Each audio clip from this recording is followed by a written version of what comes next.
noches con todos y todas las participantes que el día de hoy están aquí presentes en este curso de gestión política tan dirigido para Cusco y para Piura. No puedo dejar de agradecer el apoyo incondicional justamente para el conocimiento, el fortalecimiento de capacidades de la Fundación Félix Ever, la Mancomunidad Regional de los Andes y por supuesto también quien se suma IDG Gestores, en una muy importante labor por seguir fortaleciendo capacidades, por seguir también ayudando a que este proceso de descentralización cada vez se robustezca mucho más. El día de hoy tenemos un tema sumamente importante porque tiene que ver con la entrada para la planificación, la entrada para la formulación de objetivos, para la provisión de servicios públicos. Tiene que ver con el conocimiento integral de la realidad y con la estructuración de un problema público. Si nosotros no conocemos muy bien la realidad y no conocemos el problema público, la parte estratégica de formulación de objetivos en realidad no va a estar relacionada a las necesidades y expectativas que tiene la población. Es por eso que es sumamente importante esta clase de hoy. Si bien generalmente conocer la realidad invoca de alguna manera un poco más de tecnicismo, por lo menos es necesario que debamos saber cuál es el proceso para poder conocer de manera integral la realidad. En ese sentido, el objetivo de la presente sesión va a ser comprender de qué forma podemos conocer la realidad, qué metodologías están insertas, qué componentes debo de considerar a la hora de tratar de conocer las diferentes dimensiones o componentes o con qué enfoques debo tratar de fijarme en un determinado territorio. Entonces, vamos a iniciar. Si me permiten, por favor, voy a compartir el PowerPoint. Muy bien, entonces, los temas a tratar: conocimiento integral de la realidad regional y local, y delimitación y estructuración del problema público regional y local. Iniciamos diciendo que para generar un desarrollo y bienestar en los territorios de nuestro país, en este caso, por ejemplo, Cusco o Piura, siempre debemos partir por conocer la realidad, por conocer qué es lo que pasa en cada territorio, en cada provincia, ¿no? En cada localidad, en este ejemplo, en estos dos departamentos. Si conocemos ello, vamos a poder elaborar políticas públicas que al final se concretizan en bienes y servicios públicos que cada nivel de gobierno va a proveer. Si no conocemos de una manera integral la realidad, no vamos a poder conocer también la problemática que en esta se encuentra, ¿no? Entonces, sabemos que el Estado, a través de diferentes entidades, debe de alguna manera también apoyar en conocer ello, porque una de las principales funciones que tiene el Estado es brindar bienes y servicios públicos, y no lo va a hacer de manera adecuada si no conoce el territorio. Entonces, poner, digamos, o tener el diagnóstico de un determinado departamento, de una determinada localidad, significa poner en agenda gubernamental ya los problemas, las percepciones, las necesidades y expectativas de una población. Y el Estado peruano debe ser el primero en preocuparse en ello, porque el objetivo de hacer esto es generar desarrollo y bienestar. En ese marco de conocer, de institucionalizar una agenda social en una agenda gubernamental a través de planes, programas, porque ahí encontramos también diagnóstico, es que hay un esfuerzo institucional, ¿no? Hay un esfuerzo institucional que llevó a la creación del Centro Nacional de Planeamiento Estratégico, más conocido como el CEPLAN. Esta entidad, que es adscrita a la presidencia del Consejo de Ministros, hace muchos esfuerzos por tratar de brindar metodologías, directivas, asesorar a las entidades de los 3 niveles de gobierno para que hagan una planificación adecuada. Y hacer una planificación adecuada tiene como parte fundamental conocer la realidad. Recordemos que esta entidad se crea en el marco de las políticas de Estado. Una nota a pie de página sobre este punto las políticas de Estado son esos grandes objetivos que se fijaron a partir del 2002 en adelante y que iban a guiar el accionar gubernamental del Estado peruano. Una de esas políticas de Estado, hoy tenemos 35, una de ellas, la número 5, se propuso que el gobierno actúe en función de objetivos con planeamiento estratégico, con prospectiva, ¿no? Y es en ese marco que esta política número 5 impulsa la creación del CEPLAN. Tan importante labor que realiza esta entidad para conocer la realidad y, por supuesto, para materializarla en planes institucionales, en planes estratégicos. Pero no siempre ha sido así. Recordemos que, por ejemplo, en 1992, el Instituto Nacional de Planificación se disuelve.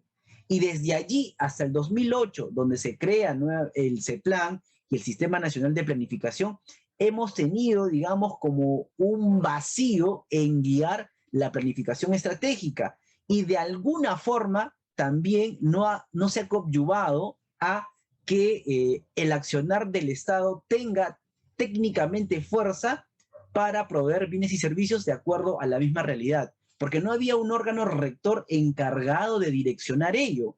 Habían ciertas medidas paliativas, pero de alguna manera no estaba una entidad encargada de direccionar ello. Entonces, ya podemos pensar un poco cómo es que se daban las políticas públicas, ¿no? Porque si no tenemos un adecuado diagnóstico, una adecuada imagen de cómo vivimos, entonces las políticas de repente no podrían responder a esas necesidades concretas que tiene la ciudadanía en general, ¿verdad?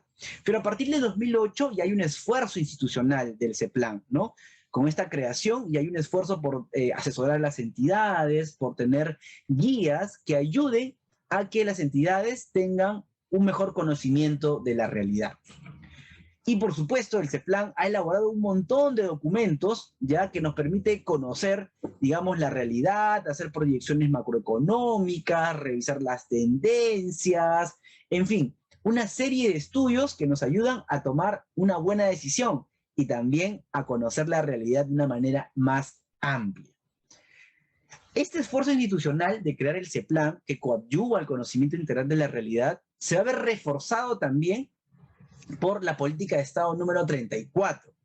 Esta política de Estado, que busca un Estado eficiente, transparente, descentralizado, va a promover que, para que haya un adecuado ordenamiento, una gestión territorial, que conozcamos justamente la diversidad que hay en el territorio. Porque, otra vez, no podemos hacer nada si no conocemos muy bien el lugar, su diversidad, esa heterogeneidad que tiene cada provincia, cada distrito, ¿no?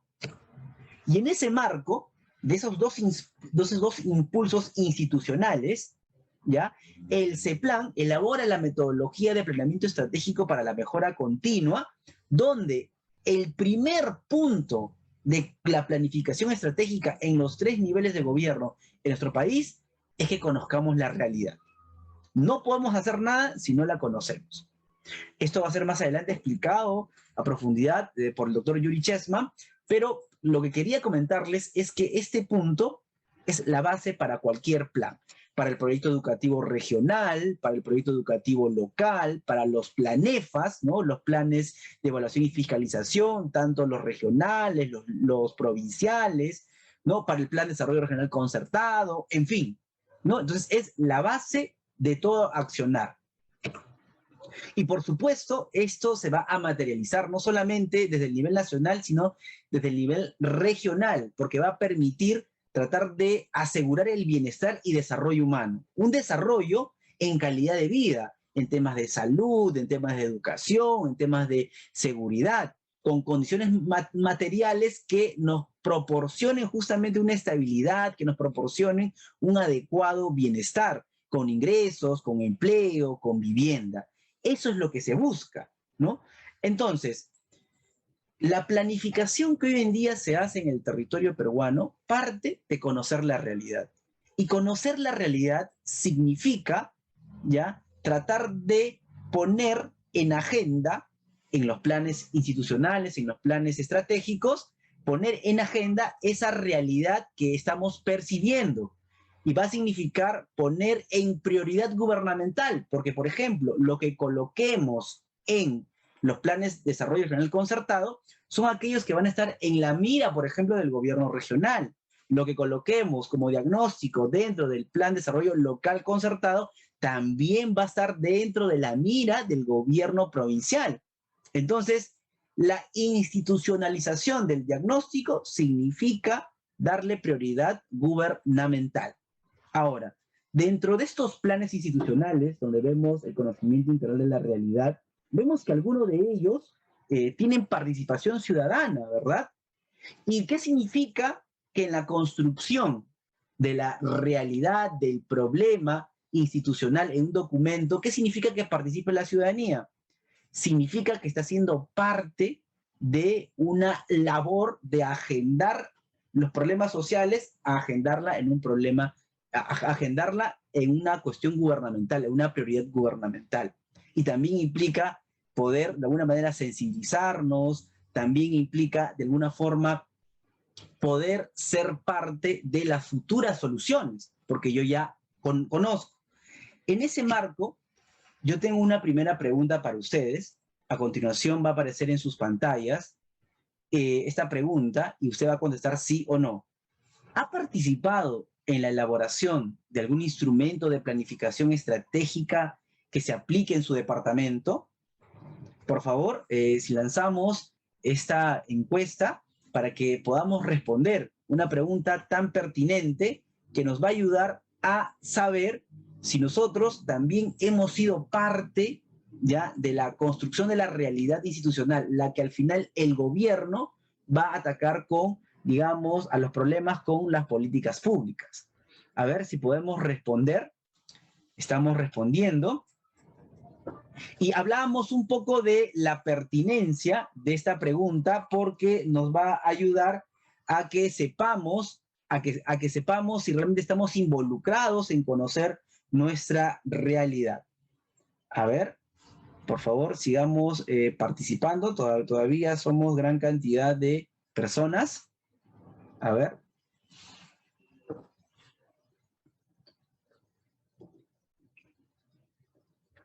A ver, todavía podemos participar un poquito más, por favor.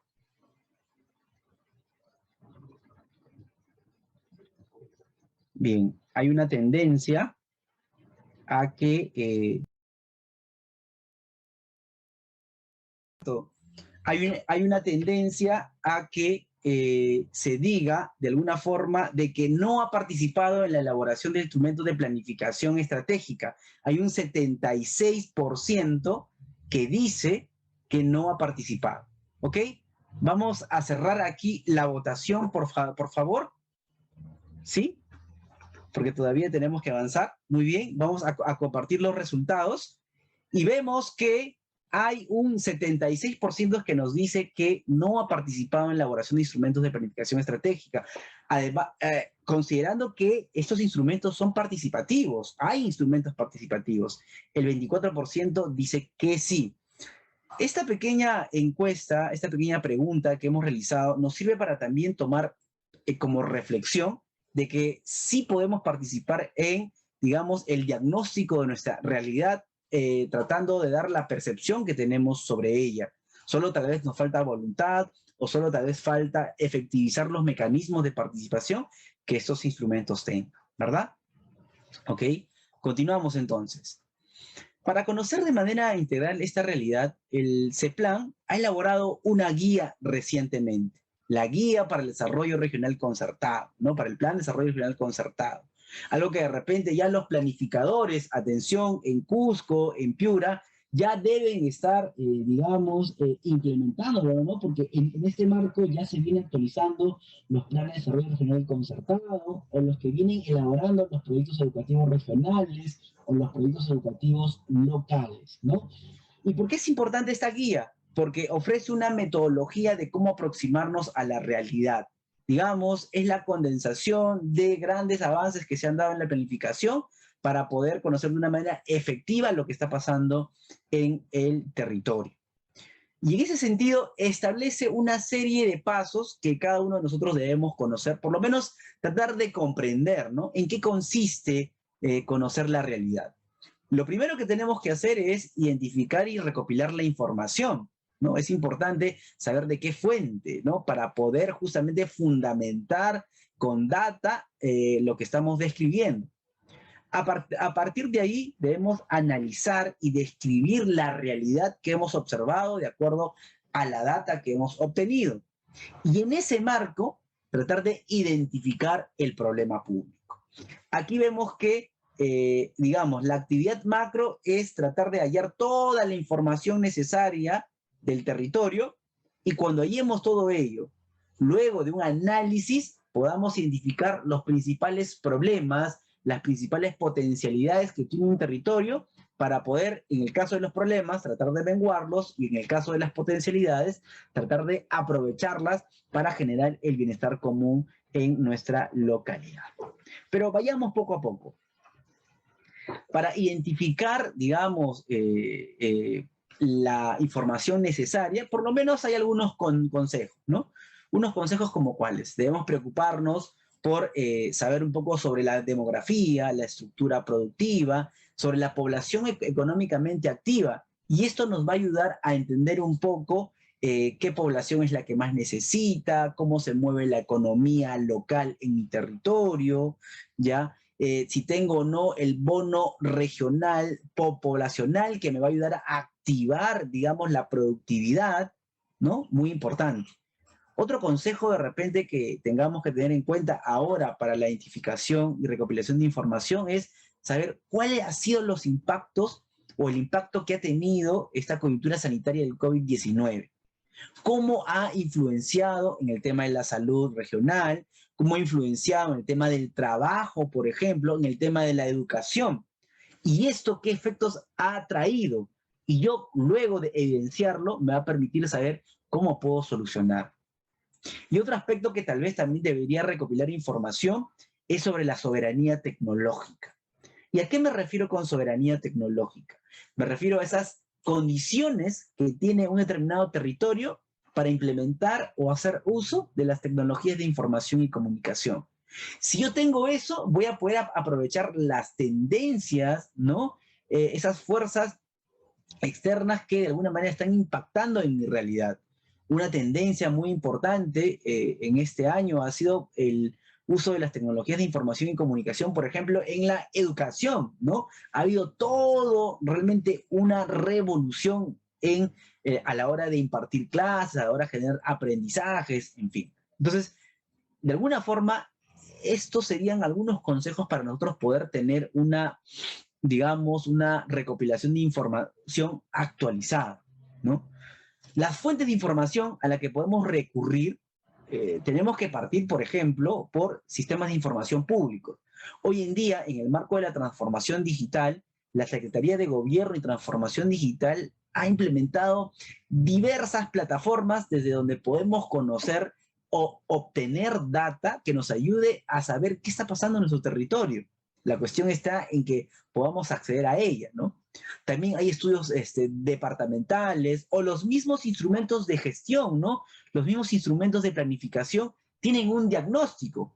Ya habíamos dicho que estos instrumentos tienen, digamos, ese problema, ese diagnóstico institucionalizado, que va a ser parte de las prioridades gubernamentales. Y ahí podemos ver, por ejemplo, en aquellos planes, cuál ha sido la prioridad en tal momento, ¿no? Entonces, es importante también para darnos alguna idea de cómo va evolucionando los temas de salud, los temas de educación, los temas ambientales, entre otros. Y por supuesto, no podemos dejar de lado aquella información que produce la sociedad civil, la academia misma, que siempre está contribuyendo con la investigación. Cuando no tenemos alguna de estas fuentes de información, porque probablemente hay algunos temas que todavía no hay mucha investigación, se recurre a otros instrumentos cualitativos y cuantitativos. Algunos instrumentos como hacer entrevistas, como hacer encuestas, y de alguna forma nos va a permitir tener algún conocimiento parcial de lo que está pasando en la realidad. Esto es cuando no hay información o cuando también necesitamos complementar la información que ya tenemos, ¿no? En la primera parte, por ejemplo, podemos aplicar un análisis documental, ¿no? Con fuentes secundarias. Y en lo segundo, podemos aplicar, digamos, el conocimiento con fuentes primarias para obtener in situ la información de cada actor relevante, ¿no? Entonces, algunas fuentes, por ejemplo, que ahora les voy a mostrar, lo tiene el CEPLAN, por ejemplo, ¿no? Aquí hay un sistema de información territorial para los procesos de planificación estratégica, ¿no? Entonces, aquí, por ejemplo, vamos a poder ver que el CEPLAN está creando diariamente información de todo tipo, ¿no? Aquí vamos a proyectar, vamos a proyectar un poco cuál es esta información, ¿no? Por ejemplo, a ver, vamos a seguir. Tenemos también el Scale, ¿ya? El Scale, que es otra fuente de información muy importante, ¿no? Para los temas de educación, donde hay data disponible, ¿no? Anteriormente veíamos, para poder entrar a esta fuente de información, a ver, ¿me confirman si ya se puede ver, por favor? He ingresado a la página del CEPLAN. ¿Me confirman, por favor? ¿Sí? ¿Ya se puede observar? Ok. Entonces, por ejemplo, vamos a poder acceder a información relevante, ¿no? Por ejemplo, si queremos hablar de Cusco, ¿no? Por ejemplo, en Cusco vamos a poder ver que hay información del Plan de Desarrollo Regional Concertado, información para el planeamiento con enfoque territorial, por ejemplo, ¿no? Aquí le damos clic y vamos a poder observar. Por ejemplo, también tenemos información para el desarrollo del futuro del territorio, por ejemplo. Ya el CEPLAN ha elaborado un estudio, ¿no? Aquí veamos, por ejemplo, el primer informe, ¿no? Acá hay un informe sobre Cusco, ¿no? Hemos puesto como ejemplo Cusco ahora, ¿no? Información para el planeamiento con enfoque territorial, actualizado al 18 de marzo del 2021. O sea, es, digamos, lo más actual que tenemos. Y acá vamos a ver que hay la caracterización del territorio y diversa información que nos va a ayudar a conocer la realidad de nuestra localidad. En el caso también de este informe del desarrollo del futuro, igual, ¿no? Vamos a tener un gran documento que nos va a ayudar a saber, digamos, cómo nos podemos proyectar hacia el futuro en nuestro territorio. Entonces, como ven, es una herramienta muy, muy, muy, muy importante que reúne estudios que ha hecho el CEPLAN, ¿no? Que es una fuente de información para el conocimiento integral de la realidad. También tenemos el Scale, por ejemplo, ¿no? A ver, ¿me confirman si ya se puede ver? ¿Sí? Bueno, el Scale también es una fuente importante, ¿no? Hoy en día, como decía, para los que elaboran los PER, los PEL, es una fuente sumamente importante. Tenemos indicadores, mapas, archivos de datos, al cual nosotros vamos a poder acceder para saber qué está pasando en la realidad educativa de cada departamento, ¿no? Y así tenemos, por ejemplo, también el Sistema de Información para la Gestión de Riesgos de Desastres del CENEPRED. Tenemos también datos georreferenciados, ¿no? Para saber un poco más sobre los territorios. Tenemos también, por ejemplo, estos datos abiertos que se han generado en el marco de la transformación digital, ¿no? Por ejemplo, aquí vamos a entrar, creo que ya se puede ver, ¿no? Entonces vamos a poder que hay una gran cantidad de datos que tienen que ver con la gobernabilidad, la economía, sobre el COVID, el desarrollo social, el transporte, en fin, una gran cantidad de datos que podemos aprovechar para la toma de decisiones, para construir problemas públicos, porque el problema público se construye, ya lo vamos a ver más adelante, ¿no? Tenemos también esta página sobre brechas del Ministerio de Economía y Finanzas, ¿no? Que lo usa para los proyectos de inversión, ¿ok? Entonces, luego de tener toda esa fuente de información, luego de tener todos esos documentos, ahora yo debo de analizar esa información. Ahora yo debo de describir la realidad con esa información que he recopilado. Es como el segundo paso muy importante. Pero para yo poder hacer eso, necesito ciertos lentes que me ayuden a observar la realidad tal y como es. Y esos lentes que me ayuden a observar la realidad tal y como es o a profundizar un poco más serían los enfoques. Por ejemplo, hoy en día ya uno de los enfoques importantes en la elaboración de políticas públicas está el enfoque de igualdad de género, el enfoque intercultural, ¿no? Como mínimo son esos enfoques que deben ser aplicados en la elaboración de políticas públicas, ¿no? Una recomendación, por ejemplo, que nos brinda el CEPLAN es que debamos tratar de dimensionar la realidad ya en diferentes campos para poder tener organizada esa data, ¿no? Por ejemplo, una primera dimensión es la dimensión sociodemográfica, la dimensión ambiental, de servicios e infraestructura, de dimensión económica, gestión de riesgo, de gobernanza, ¿no? Es muy completo, ¿no? Mira la gestión, mira el riesgo, la parte económica, servicios, ambiental, en fin, ¿no? Entonces, hay gran parte de, digamos, de información en cada aspecto que nos va a ayudar a poder de alguna forma también ver la problemática, porque esto es un insumo para luego identificar la problemática que hay en el territorio. Y otro tamiz del que debamos también hacer uso es el tema del enfoque de género, ¿no? Porque, claro, lo que tenemos que ver es que los problemas, digamos, en el aspecto de salud, los que tiene el hombre, los que tiene la mujer, no son los mismos. Entonces, debemos de poner esos lentes, ese enfoque para tratar de ver más allá de lo que en la superficie hay. Entonces, por ejemplo, hay un estudio que cada año hace el Instituto Nacional de Estadística e Informática, se llama Perú, Brechas de Género, en este caso 2020, ¿no?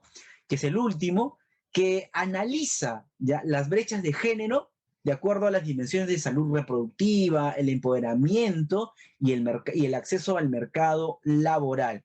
Y a partir de ahí elabora el índice de desigualdad de género.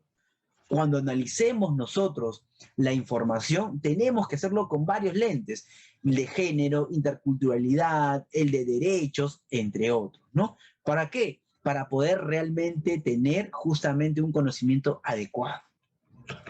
Por ejemplo, viendo alguna data, en este caso de Piura y Cusco, por ejemplo, vamos a poder observar que la población en el departamento, en Piura, digamos, los hombres son un poquito más, ¿no? Igual en Cusco, ¿no? Esto según la data que tiene al 2020 el INEI para las brechas de género.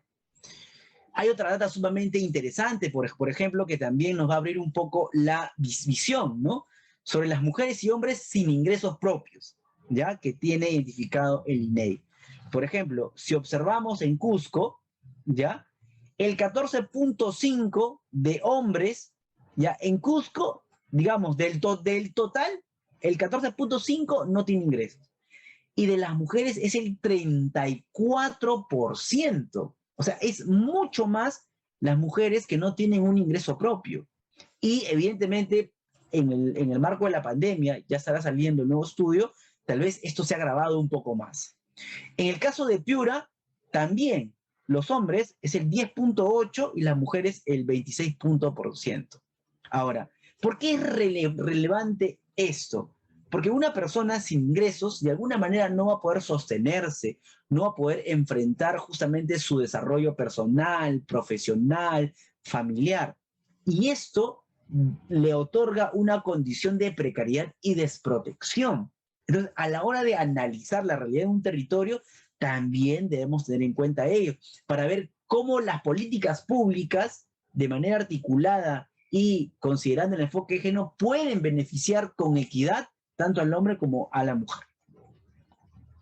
Otra data sumamente importante está en la esperanza de vida al nacer, ¿no? ¿Cuánto tiempo se está estimando, digamos, para cada persona, ¿no? Por ejemplo, en Piura, las mujeres, digamos, está estimado que la esperanza de vida al nacer es a los 79 años.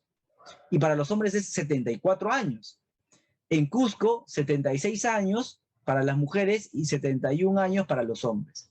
¿Por qué es importante esto? Más que la data, es que nos va a ayudar a observar también las condiciones de salud. ¿Por qué la mujer tiene más esperanza de vida al nacer que el hombre? ¿No? Hay problemas de salud u otros, ¿no? Entonces, eso nos va a ayudar también a poder ahondar un poco más en la realidad. Por ejemplo, aquí tenemos otra data sobre mujeres y hombres con problemas de salud crónica. Y por ejemplo, en Piura, de las mujeres, ya el 42% ya tiene, digamos, problemas de salud crónico. En el caso de Cusco, igual, son las mujeres, los hombres son un poco menos. Esto nos da una idea también de cómo las políticas de salud deben incidir y por qué también nos ayuda a preguntarnos por qué las mujeres, en el caso de estos dos departamentos, tienen, digamos, un problema de salud crónica. Puede ser por el trabajo que tienen dentro y fuera de casa, por los distintos problemas socioemocionales, en fin, entre otros, a los que a veces estamos expuestos, ¿no? Entonces, esto otra vez nos da una mirada de cómo las políticas públicas en nuestro país deben de darse. Y recordemos que las políticas públicas que se brindan en nuestro país tienen o se concretizan a través de bienes y servicios públicos. Una entidad, un gobierno regional o local que tiene estos enfoques, provisiona, brinda bienes y servicios públicos de acuerdo a la necesidad y realidad. En ese marco del análisis que hacen de la realidad con diferentes enfoques, el objetivo siguiente es hallar un problema público. ¿Cómo define el CEPLAN un problema público? El CEPLAN define un problema público como esa diferencia entre la situación actual y la situación futura deseada. Eso que me falta para llegar a la situación futura deseada es el problema público, ¿no? Aquí lo podemos evidenciar mejor. Todo lo que me falta para llegar a la situación futura deseada. Pero, digamos, para una mayor comprensión, básicamente, un problema público es aquella condición negativa que afecta a las necesidades y expectativas de una persona. ¿Ok? Ahora, el CEPLAN nos dice que hay 3 requisitos para que esto pueda ser considerado un problema público. ¿Ok? Uno de ellos que tenga que ver, pues, la evidencia de estas necesidades y carencias. Lo otro es que la sociedad o las personas que sufren esto lo califiquen como indeseable, o sea, como un problema realmente. Y tercero, que al final esto sea pasible de una intervención del sector público. Entonces, con esas características ya el Estado va a poder incidir en este problema. Y esto nos evoca un poco a que a veces hay otras necesidades, hay otros problemas, vamos a decirlo así, que a veces no son considerados. Y es porque de repente falta fuerza en la evidencia, porque todavía no se ha generalizado. Y en ese sentido, todavía no es prioridad para ponerlo en agenda pública. La pregunta sería, pero Daniel, ¿por qué no podemos poner todos los problemas en agenda? Si al final es una necesidad, ¿no? Es un clamor de repente de la sociedad. Esto no es así porque recordemos que los recursos en el Estado son limitados. Entonces, el Estado de alguna forma tiene que priorizar entre los problemas que son necesarios, importantes y urgentes. Lo que es urgente, como dice el dicho, es para ayer, ¿no? Entonces, es lo que se tiene que hacer ahora. Y lo que es importante probablemente puede esperar un poquito más. Entonces, de acuerdo a los recursos limitados que tiene el Estado, tiene que darle prioridad a algún tema que a otro. Eso va a significar que muchas veces la identificación del problema o la denominación del problema, digamos, deje de lado algunos aspectos que también existen, pero que para el momento, por los recursos que tiene, no sean tomados en cuenta. ¿Ok? Ahora, ¿qué pasa cuando un problema público se complejiza? ¿Qué pasa cuando un problema público no se soluciona? ¿No? Que es de repente lo que hemos visto nosotros por largo tiempo. Cuando un problema público no se soluciona, se complejiza, se vuelve más difícil de resolver. Y cuando se vuelve más difícil de resolver, crea brechas. ¿Y qué es una brecha? Una brecha son limitaciones al desarrollo del bienestar de una persona. ¿Y cómo se mide una brecha? El CEPLAN, por ejemplo, nos ha dado una formulita, ¿no? Nos dice que la brecha tiene que ver con cómo se comporta el problema público, ¿no? El problema público tiene unos indicadores, ¿no? Entonces, hay un indicador que me diga que este problema se ha resuelto. Ese es el valor esperado que yo tengo del problema público, de acuerdo a su indicador. Pero si yo observo un valor en la realidad, de alguna manera, es el estado situacional. La diferencia de esos dos me da el valor de la brecha. Pero vamos a ver, vamos a explicarlo con un ejemplo. Miren, Digamos que yo he identificado el problema público territorial de la desnutrición crónica infantil. Un indicador que me dice que este problema está aumentando, está disminuyendo, puede ser la prevalencia de desnutrición crónica infantil en niños de 0 a 5 años, ¿no? Entonces, si este indicador aumenta, quiere decir que el problema se está agravando, ¿no? Si este indicador disminuye a 0, por ejemplo, quiere decir que este problema desapareció. Es decir, que el indicador esté en el valor 0 sería el valor deseado, ¿no? Es lo óptimo, lo que queremos. Pero acá como ejemplo, la data en el 2017 nos muestra que era un 38%. Entonces, la fórmula nos dice que debemos hacer una resta entre estos dos valores. Y la resta, de alguna forma, nos da el 38%, ¿no? Entonces, de alguna forma, es el 38% de la brecha en este tema, ¿no? Entonces, es una fórmula para poder calcular cuando un problema público se ha complejizado, ¿ya? Es importante también considerar que los problemas públicos en el tiempo también cambian, ¿ya? Y también va a depender incluso de la ideología, va a depender un poco también de la visión que se tenga sobre tal realidad. Recordemos que en las elecciones pasadas, sobre un tema determinado, la salud, habían diferentes soluciones, y habían diferentes soluciones probablemente porque también había una diferente identificación del problema público, ¿ok? Entonces, estos son algunos de los aspectos importantes que debemos de considerar para el conocimiento integral de la realidad. Y luego de eso tenemos que moldear, tenemos que graficar, tenemos que hallarle las causas, los efectos del problema para saber realmente cuál es la situación actual. Hay algunas metodologías que nos permiten, por ejemplo, tener en cuenta eso, ¿no? Hay algunos como el diagrama de Ishikawa que nos permiten modelar el problema público, o el más conocido como el árbol de problemas, ¿no? Que nos permite poder ubicar un problema central, las causas, subcausas y los efectos. ¿Y por qué es importante representar o modelar el problema público de esta forma? Primero, porque nos permite tener la real dimensión de lo que estamos observando.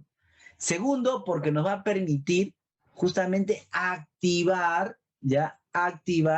las prioridades gubernamentales y las acciones de cada entidad pública. ¿Ok? Por eso es importante poder representarlo, poder tenerlo mapeado claramente. Entonces, este problema debe estar, digamos, con mucha información sobre la realidad, analizada sobre diferentes enfoques, con diferentes fuentes de información, de acuerdo al aspecto que estemos tratando, ya sea educación, salud, trabajo, entre otros. Y esto, por supuesto, puede coadyuvar a que tengamos políticas públicas más adecuadas. En ese sentido, yo quiero hacerles una pregunta, ¿sí? En su departamento, ¿ya? Donde se encuentre, ¿se brindan servicios públicos considerando las brechas de género? Esta pregunta, que va a aparecer a continuación, respóndanla por favor. Es relevante, ¿por qué? Porque me va a permitir saber si realmente las entidades competentes, ¿ya? Están realmente actuando de acuerdo a la aplicación de enfoques. Porque si hay la aplicación de enfoques, es que hay un interés por realmente conocer de manera integral a mi territorio. ¿Ok? Pero veamos qué nos dicen. A ver, hay una tendencia que se viene consolidando, ¿ya? A ver, sigamos votando, por favor.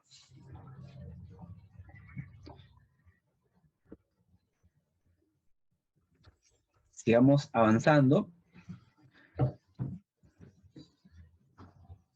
Bien. Ya somos un poco más de la mitad, creo que hay una tendencia. Vamos a cerrar ahí las votaciones. Las votaciones se hacen básicamente por el aplicativo, les agradecemos mucho. Hay un 62% que dice que los servicios públicos no se otorgan considerando las brechas de género. 62%.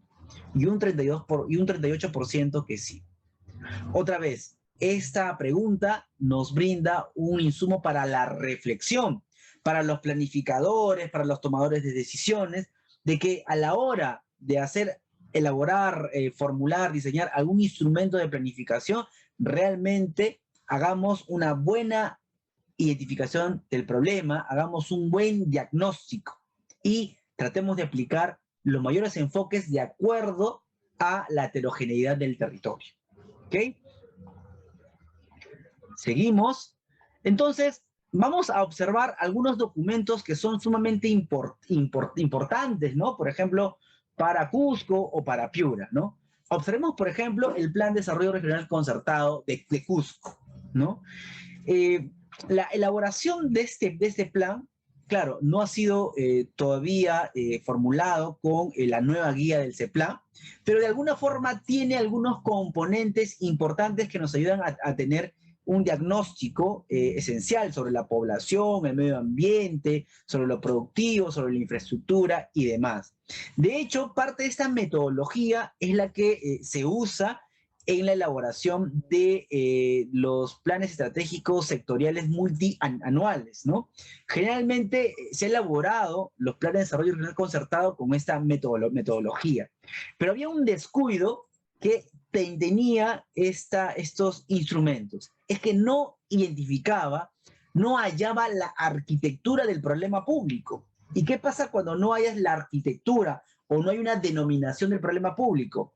Tus objetivos estratégicos al final no están respondiendo de manera clara a la realidad, ¿no? Entonces, ahora que probablemente se encuentran en una etapa de actualización, van a poder, digamos, implementar ya estos nuevos instrumentos para acercarse, digamos, de una mejor forma a la realidad. Hay otros documentos, como habíamos visto, que ya pueden ser insumos, ¿no? Esto habíamos visto que es del CEPLAN, ¿no? Y que nos va a permitir saber, pues, qué pasa en la realidad, ¿no? Por ejemplo, en el tema ambiental, en el caso de Cusco, ¿no? De este mismo documento, ¿ya? Nos dice que en el departamento de Cusco, solo el 15% de los hogares urbanos, por ejemplo, disponían adecuadamente de los residuos sólidos domésticos.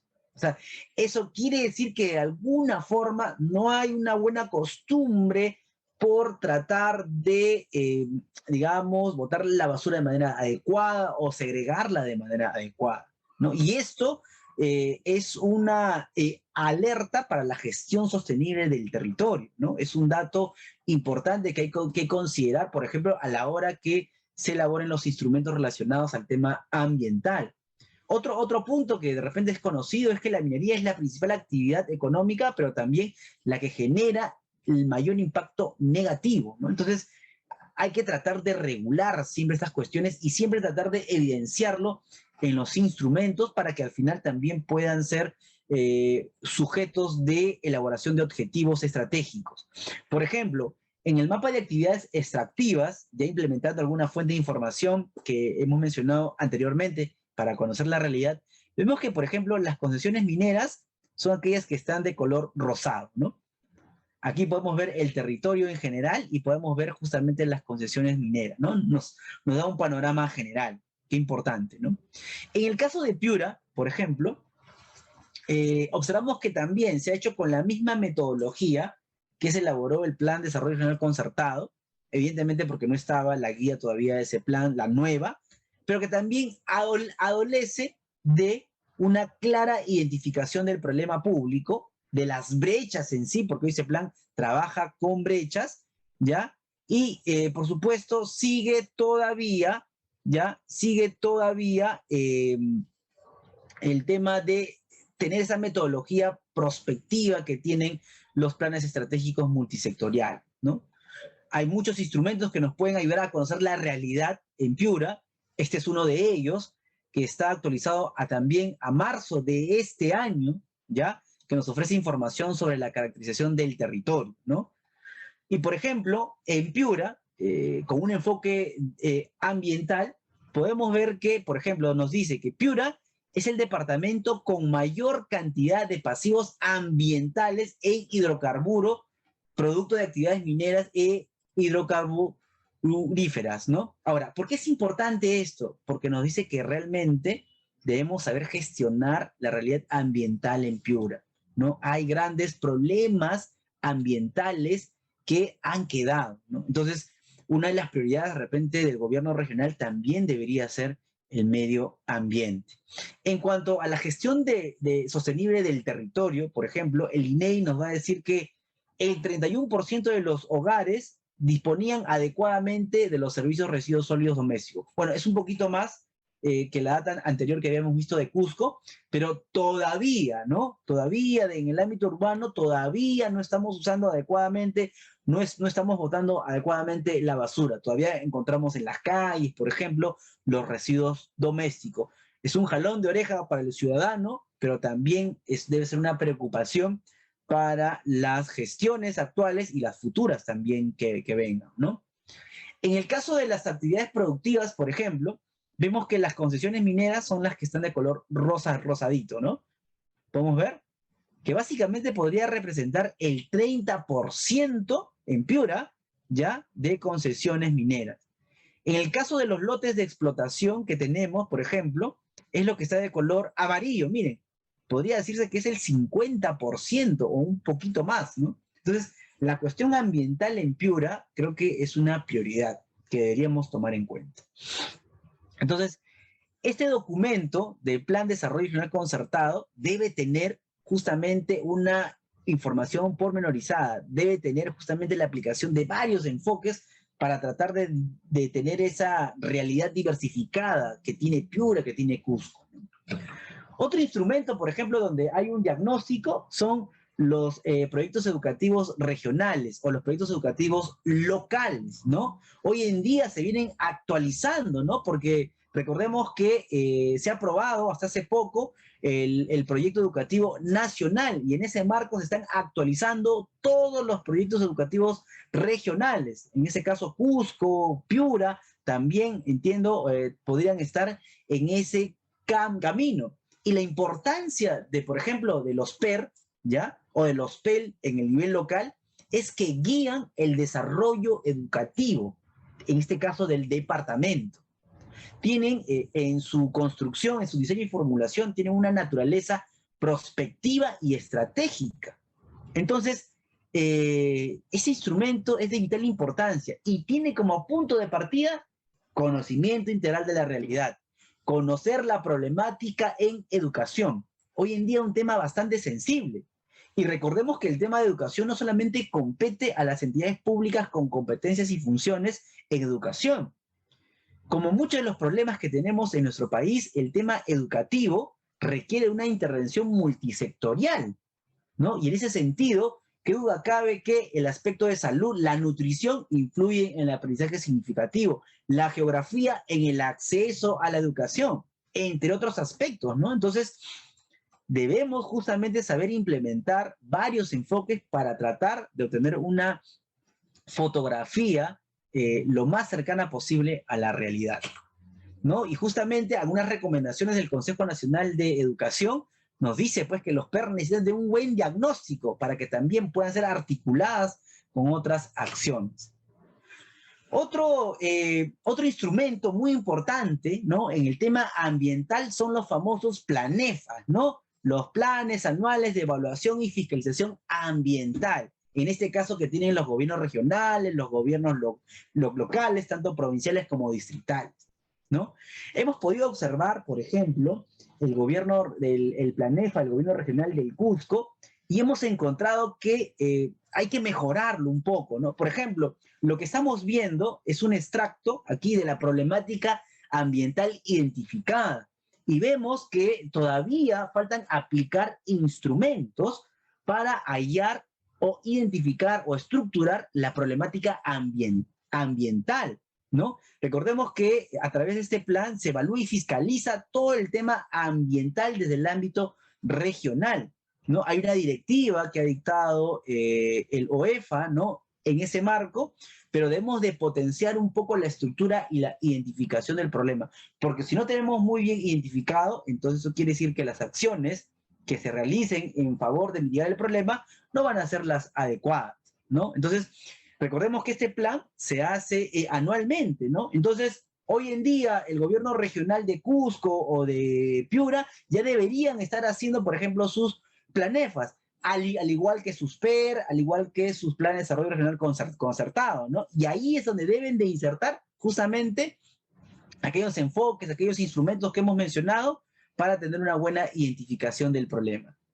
Y lo mismo pasa con otros instrumentos, ¿no? Que son, digamos, sumamente importantes como en Piura, ¿no? En Piura, por ejemplo, también su Planefa actualmente no identifica un problema público ambiental, sino más bien identifica un problema público de desempeño gubernamental de las direcciones. Entonces, vemos que también hay que mejorar un poco ya los diagnósticos ya del tema ambiental que está pasando en cada departamento. Con todo esto, vemos que este tema es, primero, el punto de partida para cualquier acción gubernamental. También podemos ver que se debe dedicar realmente la importancia necesaria porque de aquí parte todo, la identificación del problema y porque de aquí se van a fundamentar los bienes y servicios públicos que se van a aplicar en la localidad. Algunos instrumentos importantes hemos mencionado: Plan de Desarrollo Regional Concertado, el local concertado, proyectos educativos regionales o locales y los famosos también Planefas desde el ámbito ambiental, donde conocer la realidad debe ser justamente una pieza fundamental para la solución de esos problemas.